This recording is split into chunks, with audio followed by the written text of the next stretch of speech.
science has the assumption that there are laws in this universe that never change and that are the same everywhere. Universal principles of material nature. Without that, science wouldn't have any wouldn't have any logical basis, because if the laws were changing all the time, then it would just be madness. So the material universe is based on constant laws. That means the laws were the same from the very instant of creation until now. That means whoever designed the laws of the material universe had to have perfect intelligence. Because if any of those laws were different, even by just a small amount, we wouldn't have the universe we have today. We would have something completely different and totally weird. So that means the laws of the universe have been the same from the instant of creation. So where is that intelligence coming from to design those laws? How could those laws be systemized in such a way to produce exactly the universe that we have today, which is so favorable to the existence of beings such as ourselves? How is it possible unless there is a perfect intelligence behind it? So we're saying, yes, we agree that perfect intelligence is God. And God designed the material universe, the laws of this universe, and is the source of the original energy of the universe, which is now being expressed in all the forms and the transformations of the material energy that we see today. The influence of time on the material energy is very significant. Time is a factor in all material transformations. And what is time? Krishna says in Bhagavad Gita, I am time. Time is God. Time brings about all transformations in the material energy. But time is not part of matter. Because matter just sits there. It doesn't do anything by itself. So how can matter be the source of time?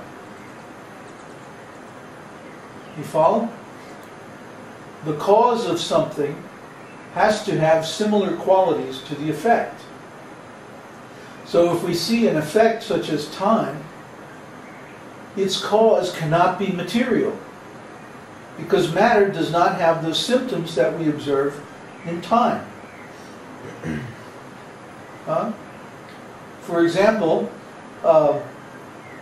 in astrology we find that there are different times that produce different effects.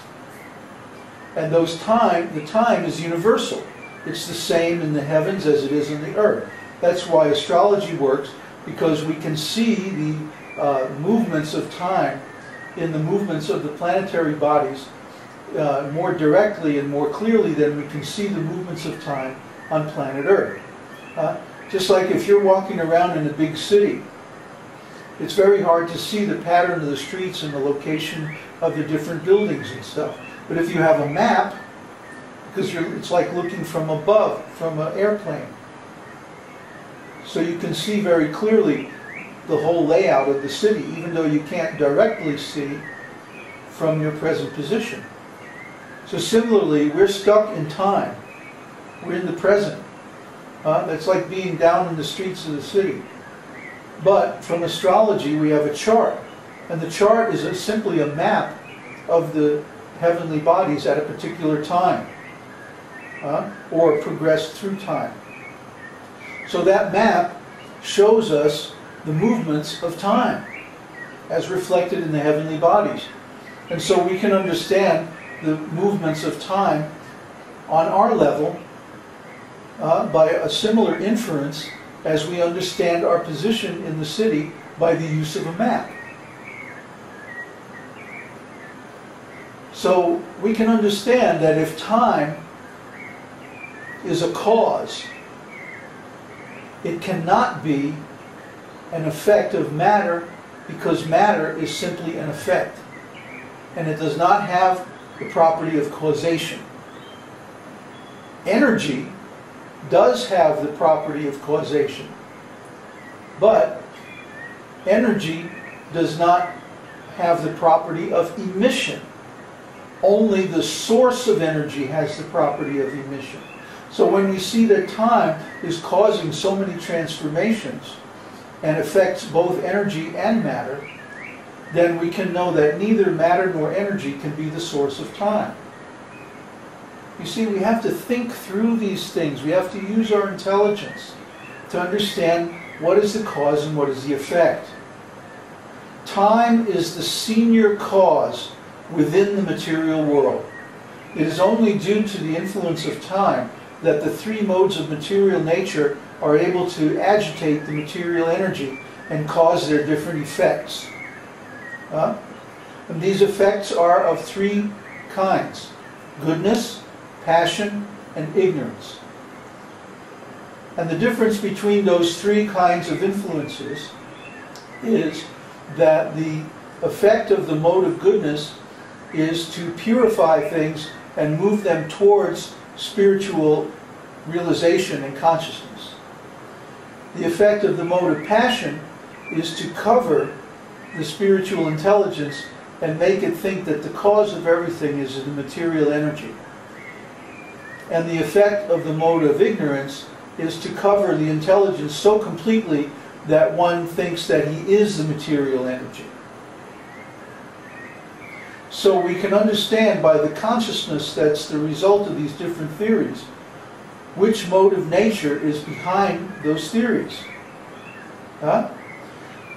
When we hear a theory like the Vedic theory that the Supreme Lord is the original cause of all manifestations, all energies, time, and the laws of the material world, if one accepts this theory, he moves closer to God realization, closer to self-realization, closer to enlightenment.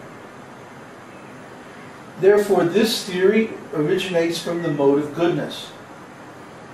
But when we hear a theory like a theory of modern science that matter is the cause of everything, we can understand that this theory is motivated by the mode of passion, because it deals in identification between the cause and the effect, between the source of the energy and the energy itself.